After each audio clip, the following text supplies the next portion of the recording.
661e journal de bord. Bonjour Jean-Marie Le Pen. Bonjour. Cette union de la gauche qui est en train de se fabriquer, vous y croyez ou vous n'y croyez pas? J'avoue qu'il me semble qu'elle n'a pas la force qu'elle avait sous le Front populaire.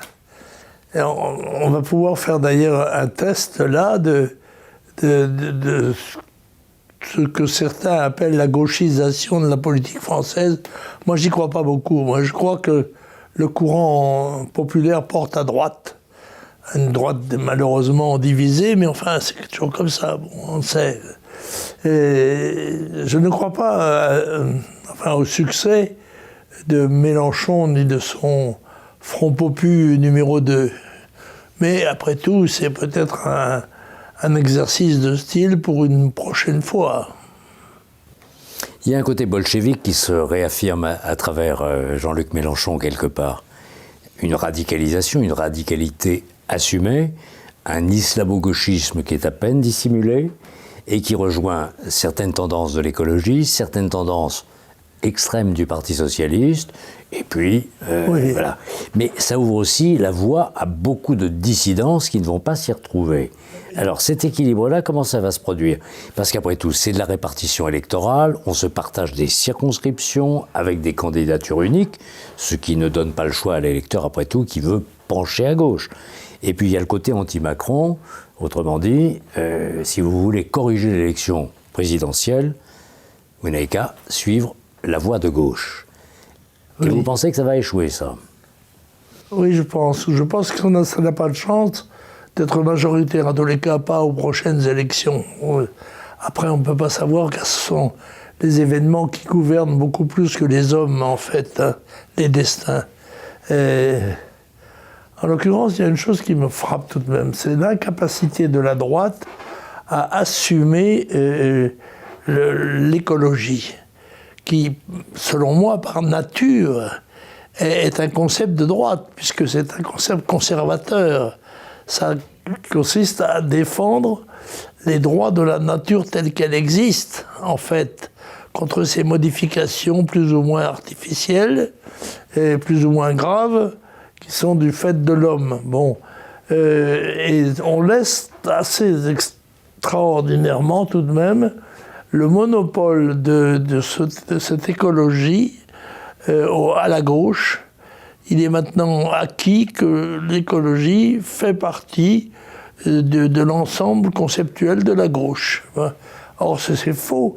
Et ceci parce que, semble-t-il, la droite n'a pas assumé ses responsabilités dans ce domaine, car il y a en effet une possibilité immense pour la droite de se développer à partir de la défense de la nature et de ses équilibres. Mais il y a par exemple la contestation de la cause humaine du changement climatique. Et de ce point de vue-là, c'est assez réparti. Oui, mais ça n'existe pas, ça c'est un mensonge. Le changement climatique n'est pas dû à l'activité humaine, il est dû à l'activité solaire, probablement, un certain nombre de choses qui touchent des espaces infinis, en tous les cas très, très vastes, qui échappent probablement à l'homme. Mais vous vous souvenez que dans l'échange entre Marine Le Pen et le président Macron, dans le débat présidentiel, il l'a accusé d'être climato-sceptique et elle lui a répondu qu'il était climato-hypocrite. Oui. Où est-ce que nous en sommes là-dessus? Parce qu'après tout... Moi, je dois dire que je suis assez climato-sceptique. Je ne crois pas beaucoup à l'influence de l'homme sur le climat. Il y en a probablement un certain pourcentage qui est lié à l'activité industrielle, presque principalement. Mais je ne crois pas que ce soit d'une importance qui soit remarquable.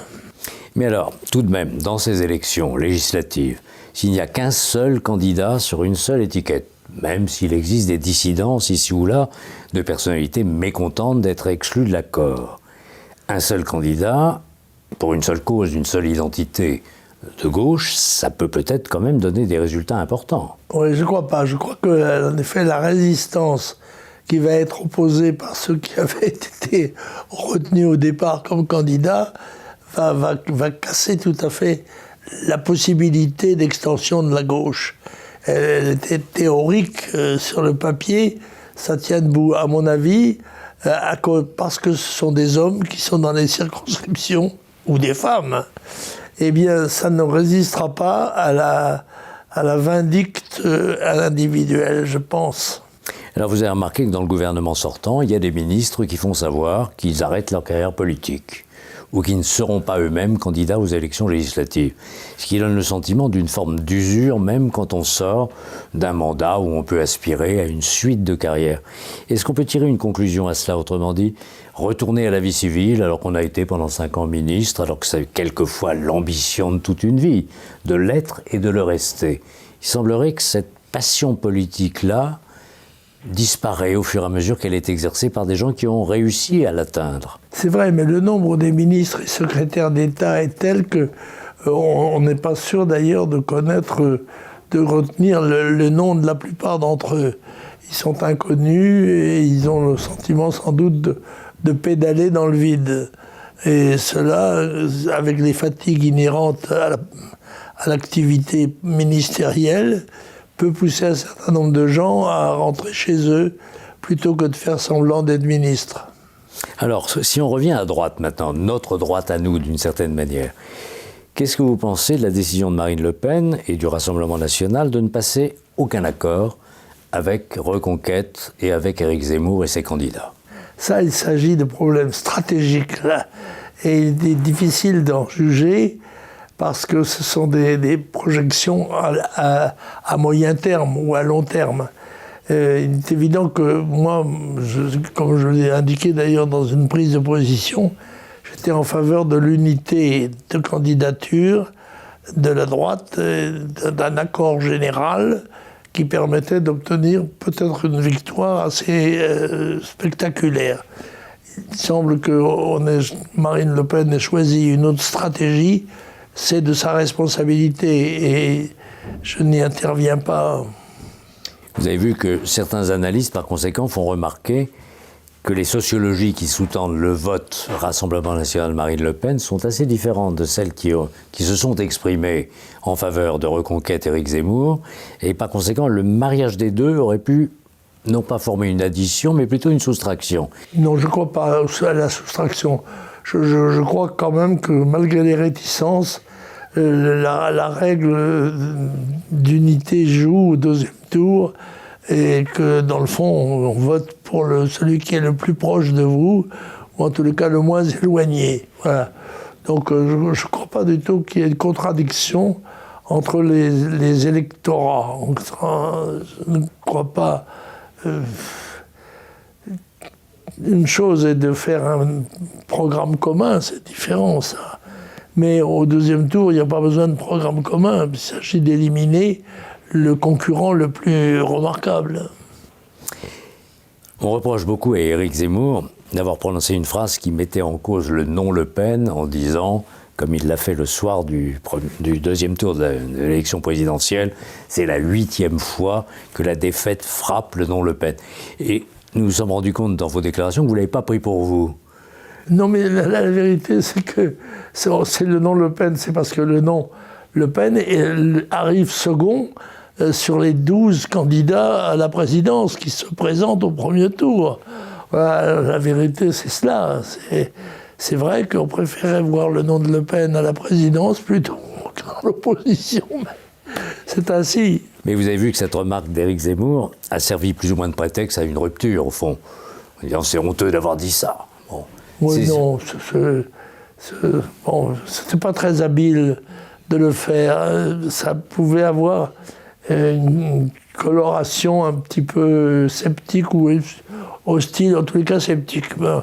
Mais voilà, ce sont des choses dans la politique qu'on doit oublier du jour au lendemain, tourner la page, penser à autre chose.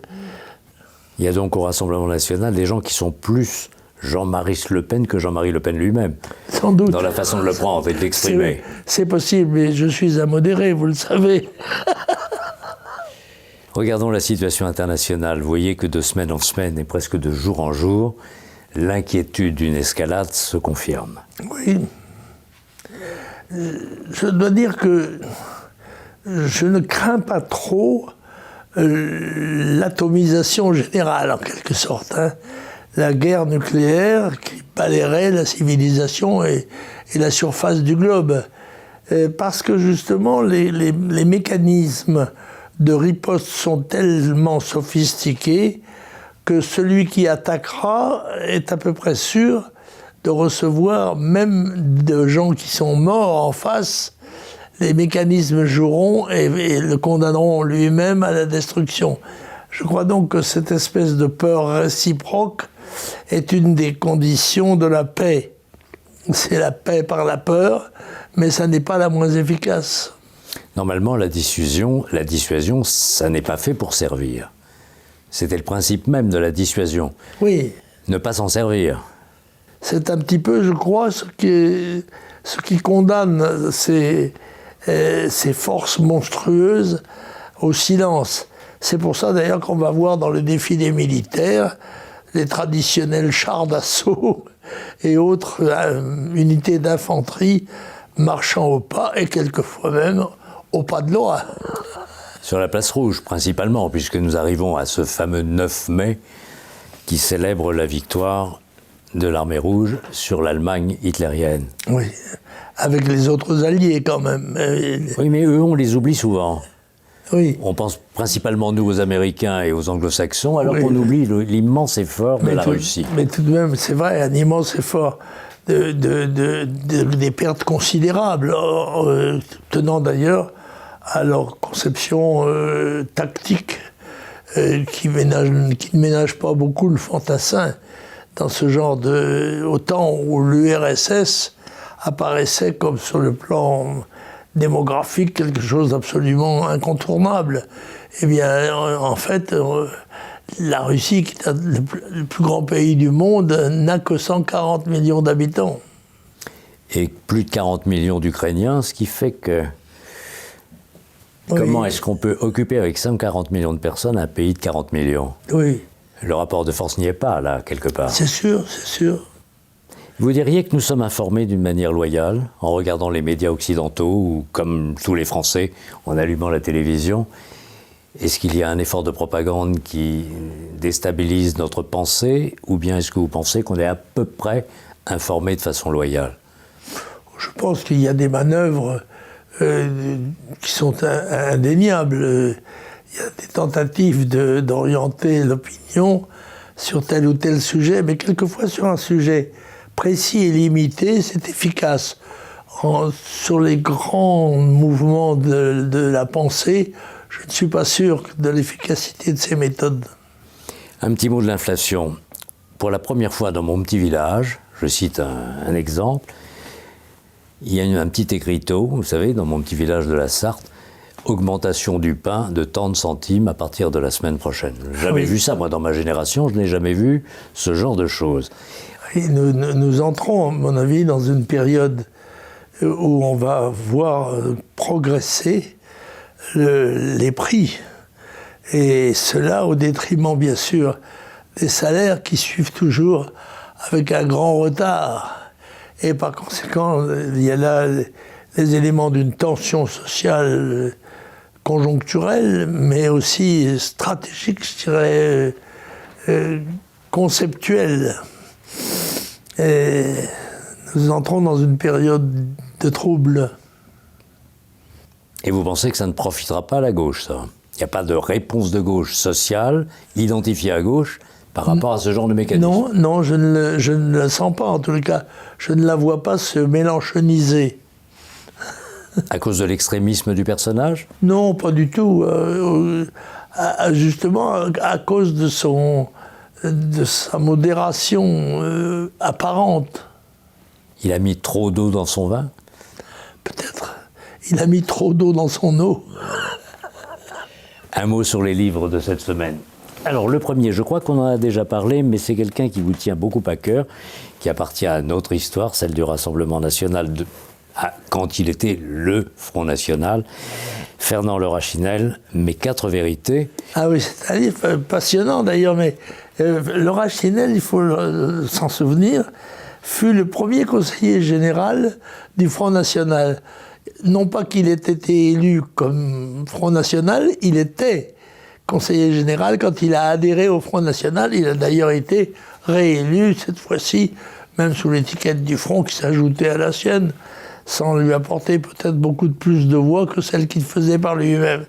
Car le personnage est lui-même, si vous le découvrez, si vous ne le connaissez pas, vous le découvrirez justement dans les 4 vérités qu'il affiche et qui sont, je dois dire, assez succulentes.